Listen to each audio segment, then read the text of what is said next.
Bayangkan kamu sedang di bandara, menunggu pesawat yang tak pernah datang. Bukan 1 jam, bukan sehari, tapi 18 tahun. Makan, tidur, dan menjalani hidup di antara suara pengumuman penerbangan dan orang-orang yang terus berlalu lalang. Tapi yang paling aneh, ketika ada kesempatan untuk pergi, kamu malah menolak dan memilih untuk tinggal. Apa yang sebenarnya terjadi? Apakah ini hanya soal birokrasi? Atau sesuatu yang lebih dalam? Mehran Karimi Nasri lahir di Iran tahun 1945. Di tahun 1970, ia terlibat dalam gerakan anti-pemerintah, membuatnya kehilangan kewarganegaraan Iran. Ia pergi ke Eropa dan akhirnya mendapatkan suaka di Belgia. Namun, hidupnya berubah drastis saat ia ingin bepergian ke Inggris. Ketika Mehran Karimi Nasri pertama kali tiba di Bandara Charles de Gaulle, dia tidak menyangka bahwa tempat ini akan menjadi rumahnya selama 18 tahun. Awalnya, dia hanya ingin transit, melanjutkan perjalanan ke Inggris. Tapi semuanya berubah ketika dokumen suakanya hilang. Tanpa dokumen resmi, Prancis menolak mengizinkannya masuk. Tapi ada satu masalah besar, mereka juga tidak bisa mendeportasinya. Iran menolak menerimanya kembali karena dia telah dicabut kewarganegaraannya. Inggris menolak masuknya tanpa dokumen. Belgia, tempat dia mendapat suaka sebelumnya, menolak menerimanya kembali karena dia pergi secara sukarela. Hasilnya, Nasri terjebak dalam ruang tanpa negara. Secara teknis, dia bukan tahanan, tapi dia juga tidak bisa pergi kemana-mana. Hari pertama mungkin terasa seperti kesialan. Hari kedua mulai membingungkan. Tapi bagaimana dengan tahun pertama dan seterusnya? Tanpa tempat tinggal, Nasri harus mencari cara untuk bertahan. Dia tidur di bangku bandara, mencuci diri di toilet umum, dan mengandalkan makanan dari staf bandara atau penumpang yang bersimpati. Sebagian besar waktunya dihabiskan dengan membaca buku dan menulis jurnal. Ia bahkan mulai membangun rutinitas di bandara, seperti seseorang yang bekerja di sana, tapi tanpa pekerjaan.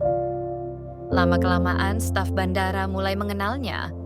Mereka memberinya julukan Sir Alfred, nama yang ia pilih sendiri. Bagi orang lain, bandara hanyalah tempat persinggahan. Tapi bagi Nasri, ini adalah rumahnya.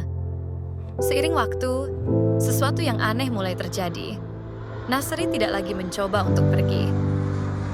Ketika akhirnya ia mendapat izin tinggal di Prancis, ia menolaknya.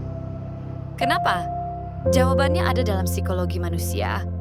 Ketika seseorang sudah terlalu lama berada di tempat yang sama, mereka bisa mengalami institusionalisasi perasaan bahwa tempat itu kini adalah bagian dari diri mereka. Bandara yang dulu terasa seperti penjara, kini menjadi tempat di mana Nasri merasa aman. Dunia luar justru terasa asing. Tahun demi tahun berlalu. Bandara Charles de Gaulle terus berubah. Teknologi berkembang, ratusan ribu penumpang datang dan pergi. Tapi ada satu hal yang tetap sama. Mehran Karimi Nasri masih ada di sana.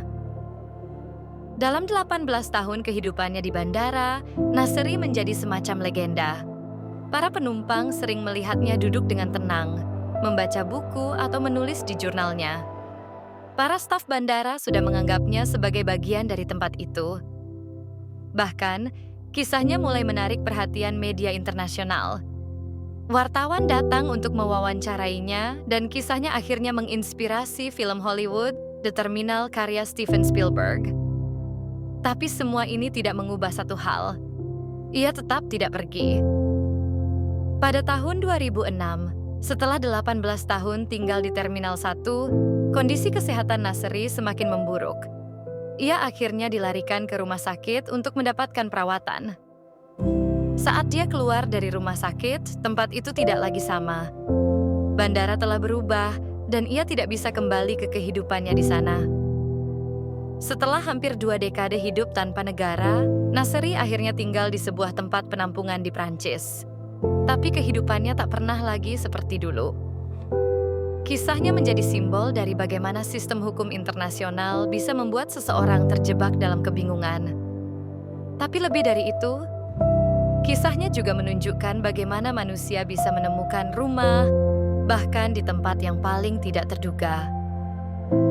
Kisah Mehran Karimi Nasri bukan hanya tentang seseorang yang terjebak di bandara. Ini adalah cerita tentang identitas, kehilangan, dan psikologi manusia.